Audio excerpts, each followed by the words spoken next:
Merhaba arkadaşlar, nasılsınız? Biz çok iyiyiz. Boris hemen arkada. Neredeyiz? Akyaka'dayız. Çok güzel buralarda böyle yürüyüş yapıyoruz. Doğa yürüyüşü yapalım biraz dedik. Şimdi biz yürüyüşümüzü yaparken siz bir gelin bakın bakalım nerelerdeydik bundan önce. Selimiye taraflarına gidiyoruz. Bozburun'a gidiyoruz. Bayırköy'üne gidiyoruz. Haydi.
Oltanın ucu kime elindedir acaba?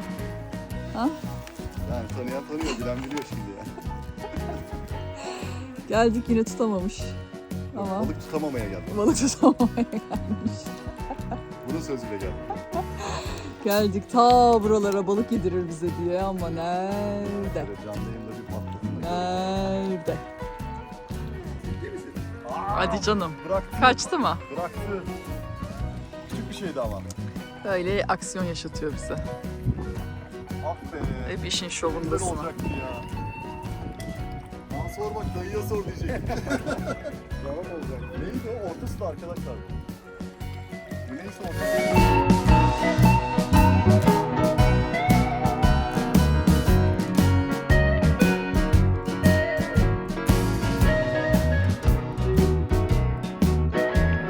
Boris, you are on the new video. Do you want to say hi? Hello. How is it going? Pretty good. Pretty good. What are you taking? I don't know. Yes, it's a beautiful land. I Çok like güzel. the light. Yes, yes. Tam akşam ışığı çok güzel, çok keyifli. Böyle huzurlu, kimsecikler yok görüyorsunuz. Tamamen bize kalmış durumda buralar. Şöyle yürüyüşümüze devam ederken gördünüz Selimiye tarafı dedik. Berkaycuğumun yanına gittik aslında. Amaçoydu, Bozburun'daydı. Onu bir görelim diye. Şöyle birkaç gün geçirdik. Şimdi İstanbul yönüne doğru yolculuğumuz başladı. Şu an geldiğimiz yerde ileride böyle bir yerden yürüyorduk. Baktım tepeye bir yol gidiyor. Dedim şurada bir arsam olsa ne güzel olur be. Tepeden ne güzel manzarası vardır. Dedik sonra çıkıp bir baksak mı oraya dedik. Sizi şimdi o gördüğümüz yere götürüyoruz. Biz de ilk defa gidiyoruz. Uzun zamandır geziyorum biliyorsunuz. 8 sene oldu artık. Bir yer sahibi olmak istiyorum. İleride yaşayabileceğim ama böyle çok büyük bir alan olsun. Böyle yakın arkadaşlarım, abimler falan böyle bir arada ortak alalım istiyorum. İleride yaşlılığımızda da orada hep beraber yaşayalım istiyorum. Neresi olacak? Nerede karşımıza çıkacak bu şans? Yapabilecek miyiz? Hiç bilmiyorum ama aklınızda bulunsun. Benim gönlümden geçen Marmaris, Fethiye, işte Akyaka civarı falan. Daha çok suyun bol olduğu, deniz kenarı değil, dağlık bir yerde, herkesten uzak bir arazi istiyorum. İnşallah da kısmet olur. İzleyenlerden varsa böyle bilen eden falan bana ulaşabilir, ne güzel olur. Uygun fiyatlı bir şey tabii. Çok gelişmemiş olursa fiyatı da uygun olur herhalde. Ay manzara harika olmaya başladı. Karşınızda Gökova Körfezi. Akyaka şurada merkezi. Muhteşem bir körfez burası. Bütün uçurtmalar havadaydı ama artık indiler. Çünkü rüzgar dindi. Belli bir saatten sonra rüzgar azalıyor burada. Ama gün içinde neredeyse her gün var. Ya mevsiminde her gün. O yüzden de kitesurf için çok çok elverişli. Bakın tam bu tepe işte. Şuraya şöyle arsan olacak. Bakayım gireyim. Satılık değil. Ve burası tarla statüsündedir. Ağaçlar var. Şuraya şöyle. Manzara da bu olacak işte. Çok güzelmiş. Herkesten uzakta, tamamen sessiz. Oh, enfes gün batımları göreceğin bir alan. Şöyle düzlükler de çok hoşuma gidiyor benim, deniz olmasa da. Güneş şov yapıyor onun üstünde çünkü gün batımı da renkten renge giriyor. Çok güzelmiş. Şöyle biraz daha yürüyeceğim ama çok çalılık. Artık yılandı, keneydi.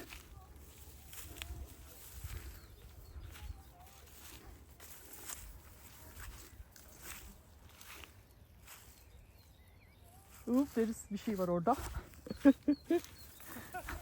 There was something. It was like moving like this. I was thinking, talking about a snake. Tam yılandan bahsediyordum. Yılan olabilir hakikaten.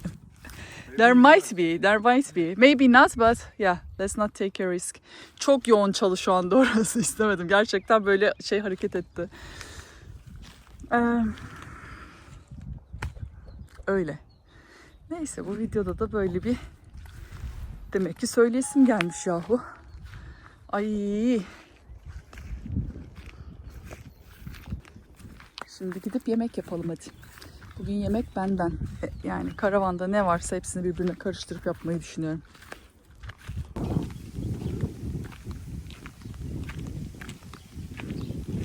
Evet, karavana geldik. Elimizdeki malzemelerimiz kırmızı biber, havuç, patlıcan, patates, soğan, sarımsak, salça ve zeytinyağı. Bunlarla bir şeyler yapacağım işte. Karıştıracağım hepsini. Manzaramız da böyle. Dışarıya hazırlar güzelce bir yemeğimizi yeriz. Az sonra, bir saate. Soğanlarım orada kavrula dursun. Size bu taraftaki manzarayı bir göstermek istiyorum. Enfes bir gün batımımız var.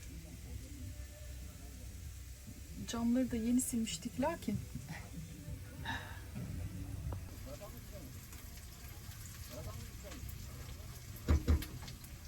şu sarımsağın kokusu beni benden alıyor.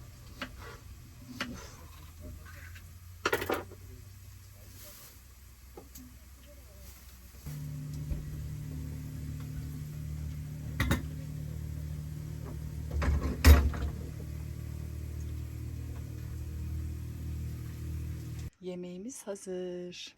Bakalım Borsiko beğenecek mi?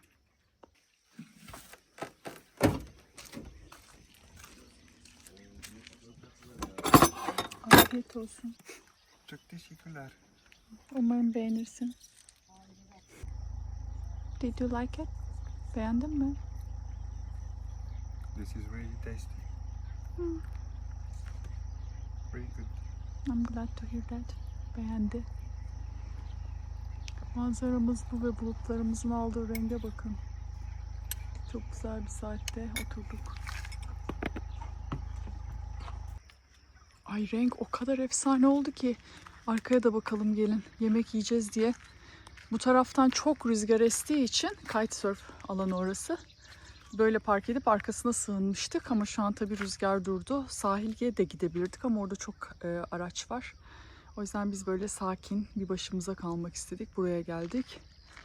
Ve muhteşem oldu. Bizim manzaramız bu. Denize totomuzu döndük, evet. Doğru görüyorsunuz. Beğendin mi? İkinci tabağı yiyecek misin? 2? 2. Yes. İkinci? Second plate, yeah. Okay. Çünkü ikinciyi yemezsen sevmedin demektir. Çok sevdim diyorsan ikinciyi de yemen lazım. Tabii ki. Tabii. Hadi git al o zaman. Altyazılara çok şikayet ettiniz diye birkaç arkadaşımız yazmış haklı olarak. O kadar zor ki arkadaşlar altyazı işi. Üf. Neyse böyle Türkçe konuşacağım. Her şeyi İngilizce söylüyorsam Türkçe de söyleyeceğim. Çünkü altyazı eklemek benim için çok dert. Öyle yani. Ay çok güzel oldu. Tamam ikinci tabağını aldı. Okeyiz. You can have 3 if you... Yes, I would be Tamam. so happy. Sandalyelerimiz de pek güzel, pek havalı, pek rahat, yeniler. Ayıptır söylemesi.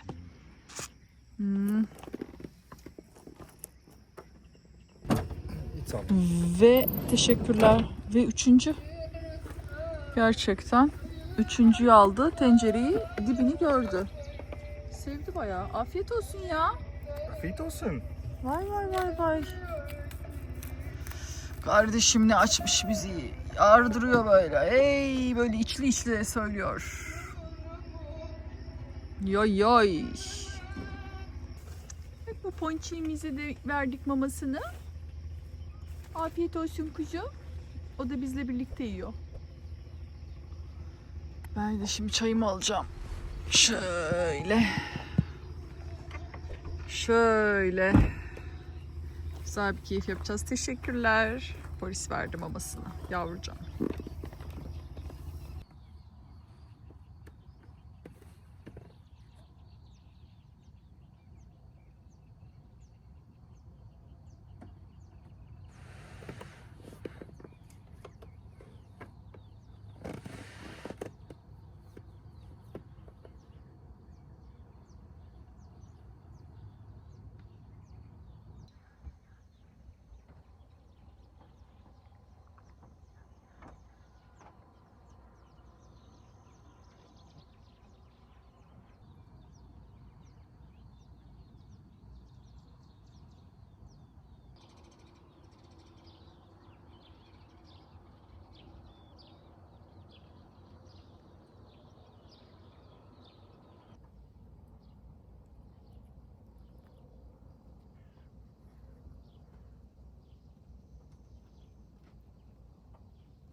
Bugün de akşamı ettik ve yemeğimiz bu. Arpa şehriyeli, evet, domatesli çorba. Domatesler özellikle doğranmış durumda. Öyle tercih ettim. İçine defne yaprağı attım. Çok güzel aroma katıyor. Sağ olsun Haticeciğim Bodrum'dayken vermişti. Hala kullanıyorum. İçinde nane de koyduğum karabiber de acayip lezzetli olmuş. Boris ikinci tabağını yiyor. 3'e yürür bence. Yağmur hafiften atırıştırıyor şu anda dışarıda. O yüzden içeri kaçtık. Ama kimsecikler yok etrafta. Çok sakin, sessiz. Keyfimiz çok yerinde. Bütün gün yaydık. İş güç bir şeylerle uğraştık falan. Dışarı daha çıkmadık, öyle söyleyeyim. Sabah alışveriş için bir çıktım ben motorla, o kadar. Dinleniyoruz arkadaşlar. Arada böyle es vermek çok iyi oluyor. Afiyet olsun. Did you like it? Afiyet olsun coşku. Coşku coşku. Ver coşkuyu. Çok güzel. Çok güzel. Evet, değil mi? Bence de çok güzel olmuş. So, üçüncü yiyeceğim mi? Üçü. This is the second. No, 2. 2. What is no? No neydi? Yok. Yok. Hayır. Hayır, evet ya. Harika konuşuyorsun Boris. Çok iyisin. Tebrik eder seni. Afiyetler olsun dileriz. Burada hep beraber cümleten. Bu arada çorbanın içine havuç da attım. Çok güzel lezzet kattı. Onu rendeledim. Şahane olmuş. Bir şey daha. Çok önemli bir şey daha. Hiç fark etmemiz.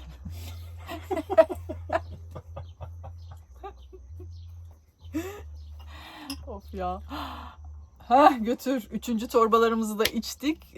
Tencereyi bitirdik. 3'er kase. Diyeceğim ki saçımı açtım. Fark ettiniz mi? Hiç fark edilmiyor. Hiç. Ay, o çok saçtan böyle kendi az saçıma geçince bir an psikolojik olarak şöyle hissediyorsun. Saçım yok. Hiç saçım kalmamış ama o tamamen psikolojik bir etki. Bir iki güne alışıyorsun. Yoksa saçıma zarar vermedi. Her şey yerli yerinde.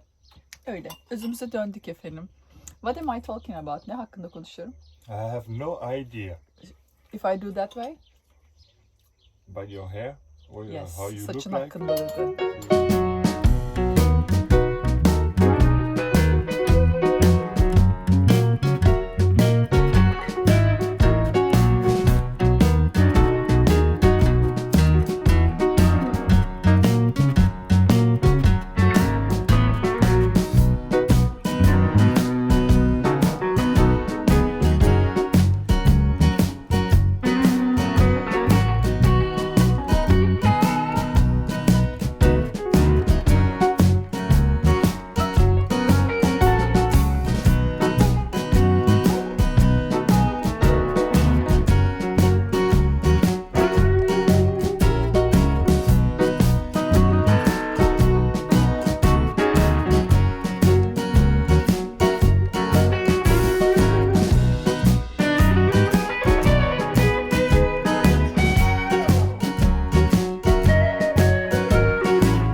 Herhalde bir 3-4 gündür buradayız. Akyaka'nın merkezine doğru gidiyoruz. Karavanı bir yerlere park edeceğiz. Bu akşamı orada geçireceğiz. Biraz dışarıda takılacağız yani. Çünkü hiç gitmedik. Bugün bir alışveriş için gittik, geri döndük. Ondan sonra da bir daha hiç dediğim gibi şu 3-4 gündür orada vakit geçirmedik. Yarın da ayrılacağımız için Akyaka'dan bugün böyle orada kalalım dedik merkezde. Merkezde normal yani sokak arasında kalacağız bu arada. Öyle nehir kenarında falan kalmak mümkün değil. Otopark bile yani laf ediyorlar artık biliyorsunuz Akyaka'da özellikle. Ceza falan yazıyorlar. Bilmiyorum bilginiz var mı? Yolumuz çok güzel. Birazdan motoru yükleyeceğiz.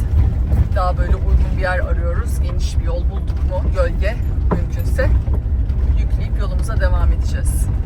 Ceza konusuna gelince normalde araçların park ettiği yere araç park halinde park ediyorsanız hani hiçbir eşyanızı dışarı çıkarmıyorsanız normalde itiraz ettiğinizde ceza yazıldıysa paranızı geri alabiliyorsunuz. Ama ne gerek var bunlarla uğraşmaya? İstenmiyorsak kalmayız. Bir de zaten yani çok kalabalık olunca bir sürü karavan falan Akyaka küçücük yer zaten merkezi böyle ferah ferah kalsın. Gelmeyelim. Bir iki karavandık önceden tamam ama şimdi yani onlarca karavan hiç hoş olmuyor. Evet, burada durduk. Gölgede. Evet, gölgede. Şurada yükleyiverelim hemen. Park ettik bir yere ama yani dışına çıktık merkezin. Çünkü merkezin içinde sokak, yani sokak üstünde bile şey var, tabelalar var. Karavan park etmek yasaktır diye.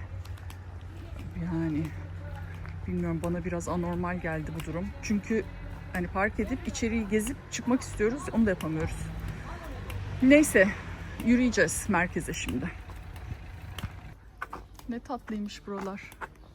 Burası daha böyle evlerin olduğu bir bölüm.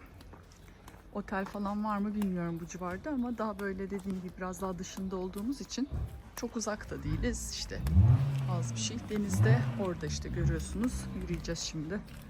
O taraflara doğru, hem bir etrafa bakalım. Burada evler hep bu şekil. Akaka'ya çok geldim, çok videom var. Tekrar oluyor bazılarınız için ama çok da güzel bir yer. Bıkılacak bir yer değil. Keyif alıyorsunuzdur diye düşünüyorum.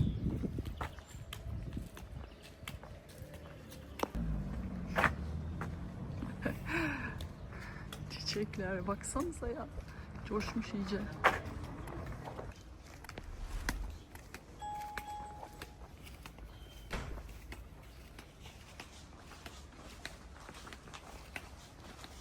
Bu kadar büyüğünü de hiç görmedim ama bak, avucum kadar. Neredeyse. Uf, enfessiniz.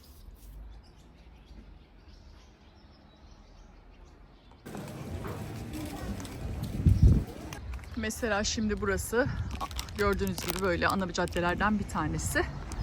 Burada da karavan koymak yasaktır diyor. Yani aslında bu şekilde park etmek bile yasak Akyaka'da.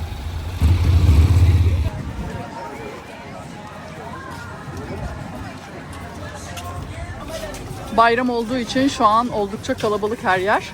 İyi bayramlar olsun bu arada. Bayramınız mübarek olsun.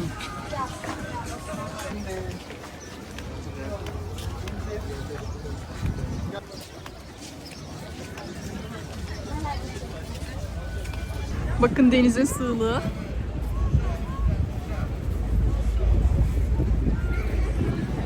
Biz tabi sabah buraya geldik markete ve her yer o kadar sakin ve boştu ki dedik ya o kadar da kalabalık değil demek ki. Hadi dedik akşamüstü gidelim. Normalde bayramın bugün 3. günü. 3 gündür çıkmıyoruz yerimizden. Sakinmiş ya, gidelim diye çıktık. Bin pişman. Valla fena ortalık, fena. Yani daha böyle biraz uzaklaşalım diyoruz, bir yer buluruz diye ama yok yani, bütün nehir kenarı izdiham. Ne güzel keyif yapıyor herkes. Yapsın da. Hak ettiniz arkadaşlar. Yapın tatilinizi. Yani çok güzel. Biz esas şu an burada kalabalık etmeyeydik iyiydi. Çünkü biz sık sık geliyoruz. Ama vallahi tahmin edemedim ya. Hem dedim ki kesin çok kalabalıktır.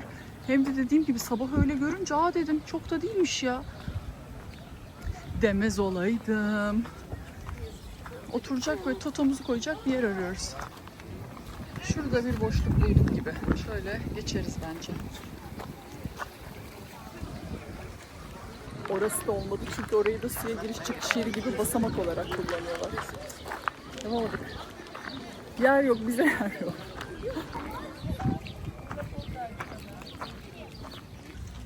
Bulduk, bir yer bulduk. Şu kütüğün üstüne oturacağız. En azından bu alanda sakiniz. Kimse yok bakın. Yakın çevremizde kimse yok.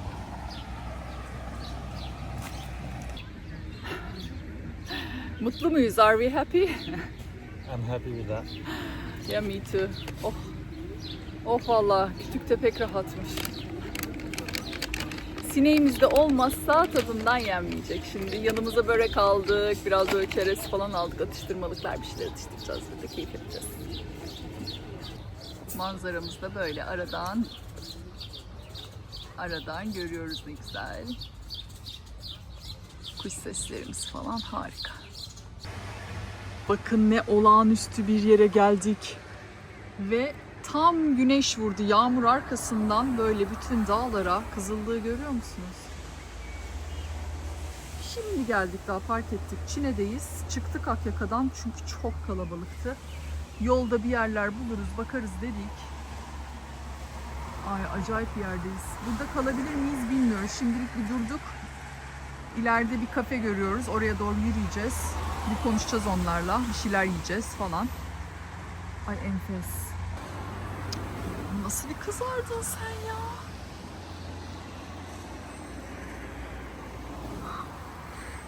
Çin'eyi çok seviyorum çünkü çok değişik kayaların oluşumu. Şimdi bu tarafta çok seçemiyoruz ama şöyle yavaş yavaş kamerayı döndüreyim. Geride kaldı tabii o görüntüler. Belki ileride de devamı gelir ama yani böyle üst üste çok değişik kayalar görürsünüz yolda. O yüzden çok keyiflidir izlemesi. Çok yağmur yağıyordu. Çekim alamadım gelirken. Yolda alamadım yani. Haydi bakalım gidelim. Peki bu manzara. Aman Allah'ım. Kafeye doğru yürüyoruz şu anda, böyle yol kenarındayız. Ve karşımıza çıkan manzara bu. Virajı dönünce gördük güneşi.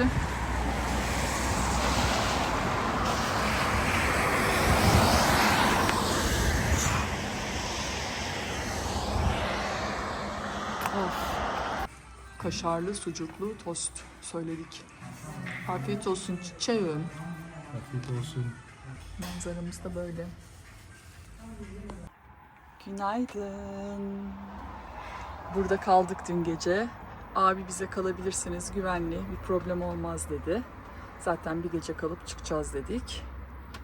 Böyle mis gibi bir güne uyandık. Kahvemizi yapıyoruz.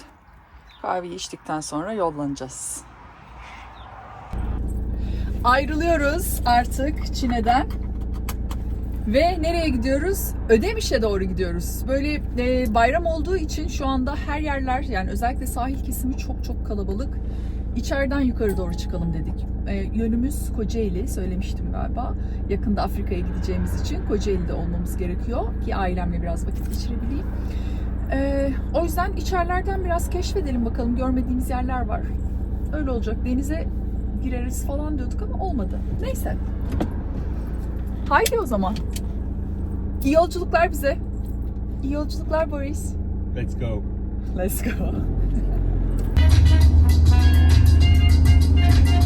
Ana yoldan değil, böyle ara yollardan gidelim istedik. Girdik bir yere. Bakalım bu yol nasıl gidecek, devam edecek. Şu an gayet güzel gözüküyor. Yani sağlam gözüküyor yol. Göreceğiz.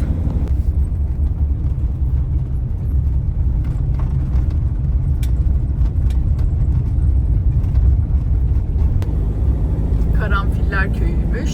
Şimdi geldiğimiz yer. Tepede bir yerleşim var.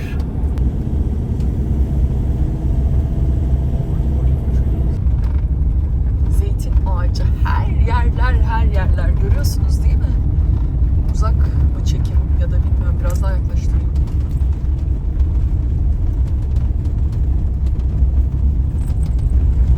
Çok güzelmiş. Şimdi Kasar, geldiğimiz köyün ismi.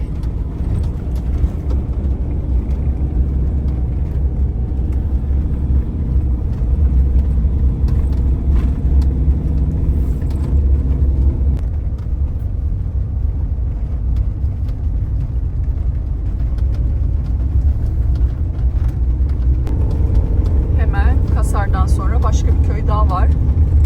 Ve muhtemelen ismi başka oranın diye tahmin ediyorum ama bir bakalım.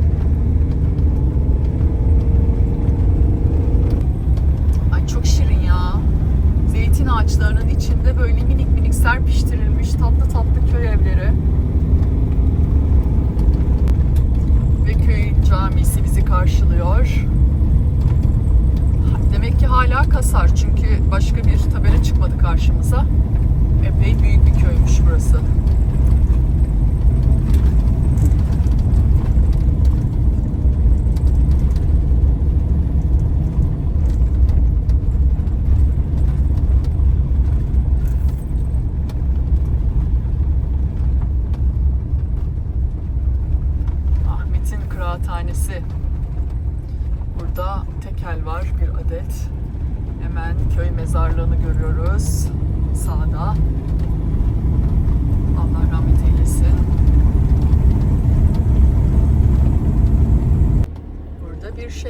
ne var?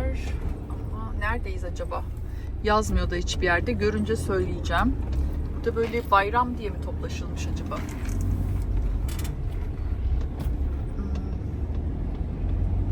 Menekşe kar helvası. Ha?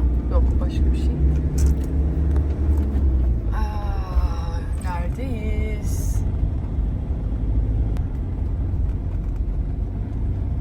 Haritadan bakıp söyleyeceğim az sonrası. Hiç merak etmeyin. Dalama'daymışız arkadaşlar. Dalama mahallesi.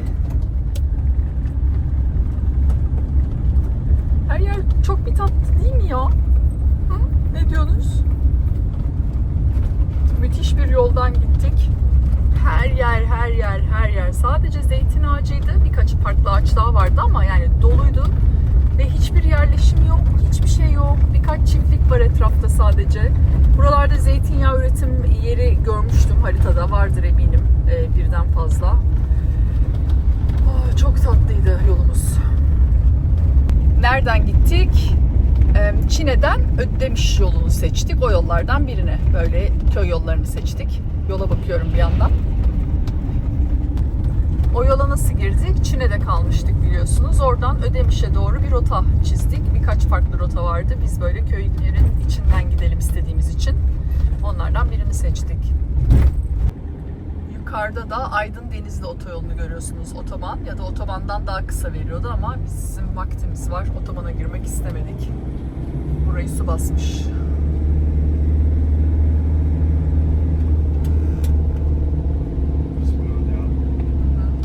O bayağı su var.